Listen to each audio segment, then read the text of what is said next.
Assalamualaikum warahmatullahi wabarakatuh. Bismillah, alhamdulillah, wassalatu wassalamu ala rasulillah, amma ba'da. Bertemu kembali dalam pembelajaran pendidikan agama Islam dan budi pekerti SMA kelas 11, di mana dalam pertemuan kali ini kita akan belajar tentang beriman kepada kitab-kitab Allah Subhanahu wa Ta'ala.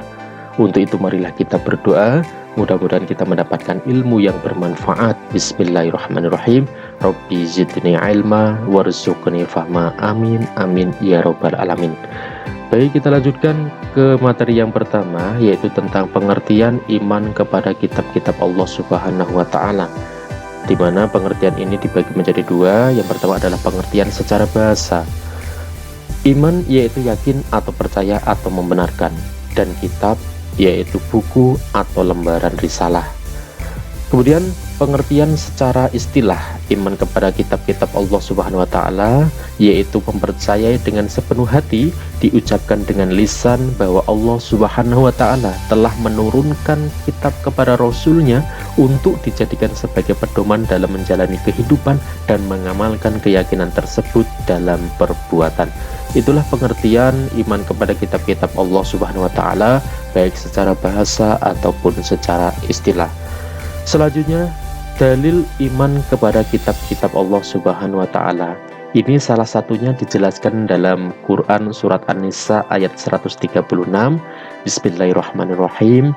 Ya ayyuhalladzina amanu aminu billahi wa rasulihi wal kitabilladzi nazzala ala rasulihi wal kitabilladzi anzala min qabl wa may yakfur billahi wa malaikatihi wa kutubihi wa rusulihi wal yaumil akhir faqad dhalla dhalalan ba'ida.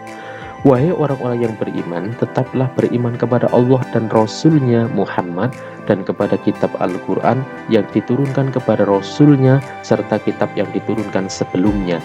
Barang siapa ingkar kepada Allah, malaikat-malaikatnya, kitab-kitabnya, rasul-rasulnya, dan hari kemudian, maka sungguh orang itu telah tersesat sangat jauh. Quran surat An-Nisa ayat 136. Kemudian cara kita mengimani kitab-kitab Allah Subhanahu wa Ta'ala.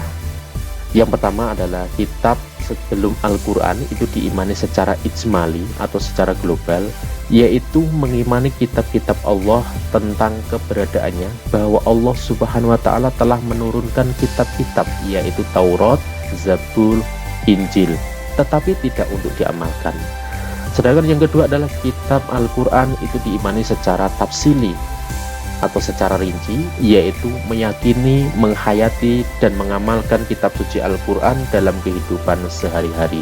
Selanjutnya adalah perbedaan kitab dan suhuf, di mana kitab itu berbentuk buku atau sudah dibukukan dan isinya lebih lengkap, sedangkan suhuf itu masih berupa lembaran-lembaran terpisah dan isi suhuf sangat sederhana. Sedangkan persamaan dari kitab dan suhuf itu keduanya adalah sama-sama wahyu dari Allah Subhanahu wa Ta'ala.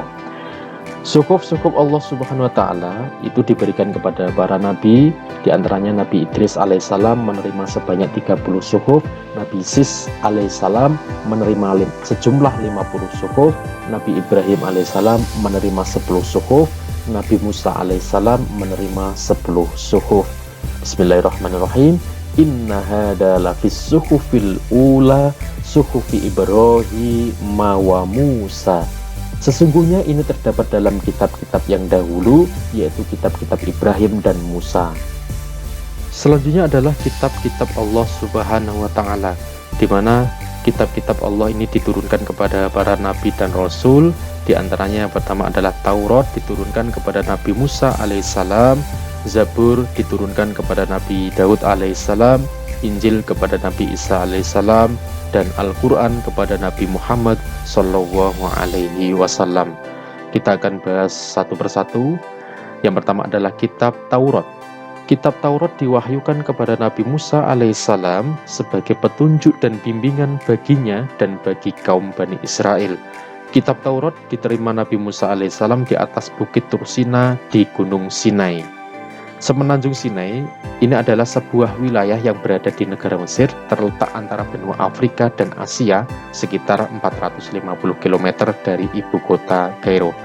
Kemudian isi Dari kitab Taurat ini adalah ada 10, diantaranya yang pertama adalah kewajiban meyakini keesaan Allah, kemudian menyebut nama Allah dengan hormat, supaya mensucikan hari Sabtu, yang keempat adalah menghormati kedua orang tua, kemudian larangan membunuh sesama manusia tanpa alasan yang benar, kemudian larangan berbuat zina atau cabul, larangan mencuri, larangan berdusta atau menjadi saksi palsu, yang ke-9 larangan berkeinginan berbuat cabul, dan yang ke-10 adalah larangan mengambil hak orang lain. Selanjutnya adalah kitab Zabur. Dalam bahasa Arab disebut Mazmur dan dalam bahasa Ibrani disebut Mizmar, yaitu nyanyian rohani yang dianggap suci. Kitab Zabur diterima Nabi Daud alaihissalam sebagai petunjuk bagi kaum Bani Israel.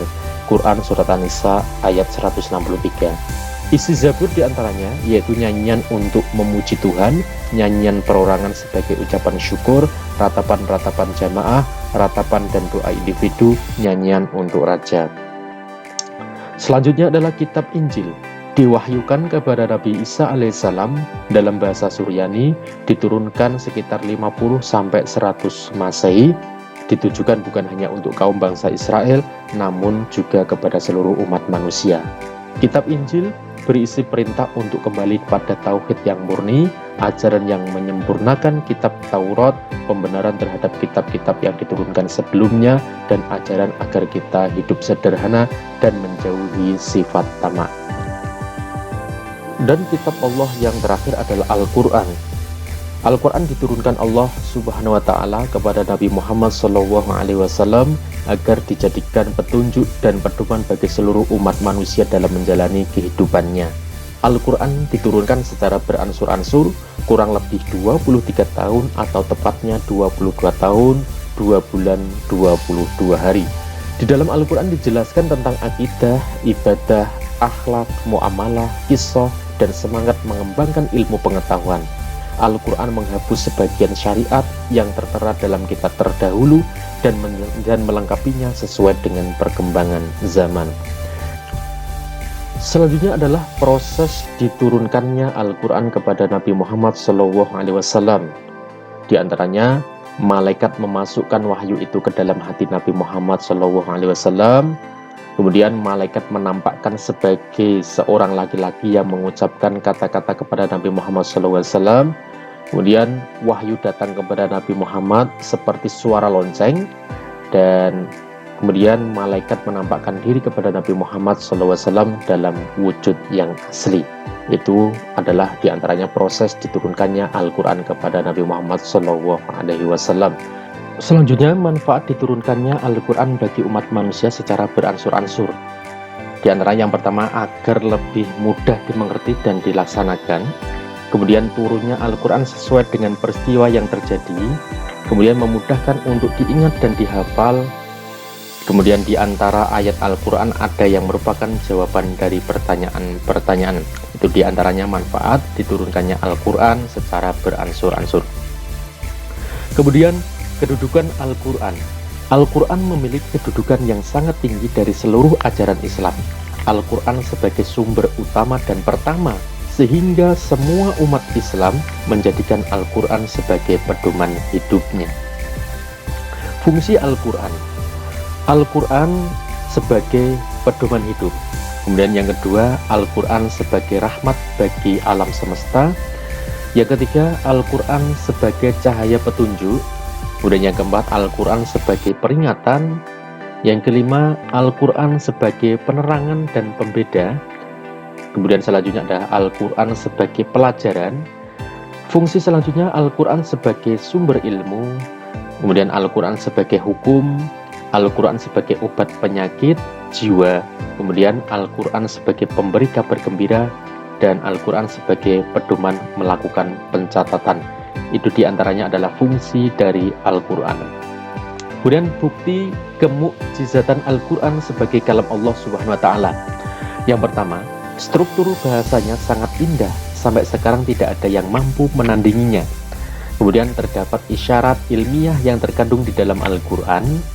Ajaran-ajaran Al-Quran sangat lengkap dan sempurna sesuai dengan situasi serta kondisi yang berlaku sepanjang zaman. Kemudian yang keempat, adanya ayat-ayat yang menjelaskan masa-masa yang akan datang, yang berada di luar jangkauan akal manusia dan yang akan dialami manusia, seperti kehidupan di alam barzah dan alam akhirat. Selanjutnya, nama-nama lain Al-Quran, diantaranya yaitu Alkitab, artinya buku, Al-Furqan, artinya pembeda yang benar, Az-Zikr, artinya pemberi peringatan, Asyifa, artinya obat atau penawar, Al-Hukum, artinya peraturan atau hukum. Keistimewaan Al-Quran jika dibanding kitab-kitab terdahulu, diantaranya yang pertama adalah Al-Quran sebagai petunjuk dan rahmat bagi orang yang beriman dan bertakwa, kemudian sebagai informasi kepada setiap umat manusia. Al-Quran merupakan kitab suci terakhir dan terjamin keasliannya. Kemudian Al-Quran tidak tertandingi oleh pemikiran atau ide manusia. Membaca dan mempelajari isi Al-Quran bernilai ibadah. Selanjutnya, perilaku-perilaku mulia yang dapat kita terapkan dalam kehidupan sehari-hari sebagai bentuk meyakini adanya kitab-kitab Allah SWT. Di antaranya yaitu meyakini bahwa kitab-kitab suci sebelum Al-Quran datang dari Allah SWT. Kemudian menghormati, memuliakan, dan menjunjung tinggi kitab suci Al-Quran, menjadikan Al-Quran sebagai petunjuk dan pedoman hidup, dan tidak sekali-kali berpedoman kepada selain Al-Quran, berusaha untuk membaca Al-Quran dalam segala kesempatan, dikala suka maupun duka, dan belajar memahami arti dan isinya. Kemudian berusaha untuk mengamalkan isi Al-Quran di dalam kehidupan sehari-hari, baik waktu luang ataupun sempit. Selanjutnya adalah hikmah beriman kepada kitab-kitab Allah Subhanahu wa Ta'ala. Di antaranya yaitu memperkuat keimanan kepada Allah Subhanahu wa Ta'ala. Yang kedua, mengetahui bagaimana berperilaku yang baik dan benar dalam kehidupan sehari-hari. Selanjutnya, mengetahui dan membedakan mana yang baik dan mana yang buruk, karena dalam kitab suci dijelaskan tentang bagaimana cara berperilaku baik sebagai manusia atau makhluk sosial maupun individu. Kemudian hikmah selanjutnya, hidup manusia menjadi tertata karena adanya pedoman yang bersumber pada kitab suci. Hikmah selanjutnya, memupuk sikap toleransi karena kitab-kitab Allah selalu memberikan penjelasan tentang penanaman sikap toleransi. Artinya, kita harus selalu menghormati dan menghargai pemeluk agama lain.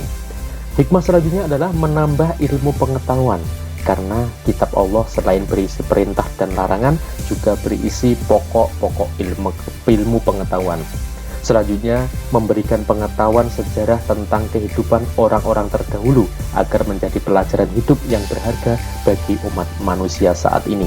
Dan hikmah yang terakhir, menumbuhkan sikap optimis untuk meraih kebahagiaan dan kesuksesan dunia akhirat. Alhamdulillah, itu tadi uraian singkat materi tentang beriman kepada kitab-kitab suci Allah Subhanahu wa Ta'ala. Mudah-mudahan kita bisa memetik hikmah, manfaat, dan kita mendapatkan ilmu yang bermanfaat. Wallahu a'lam bishawab. Demikian, terima kasih atas segala perhatian. Mohon maaf atas segala kekurangan. Akhirul kalam, wallahul muwaffiq ila aqwamut thoriq. Wassalamualaikum warahmatullahi wabarakatuh.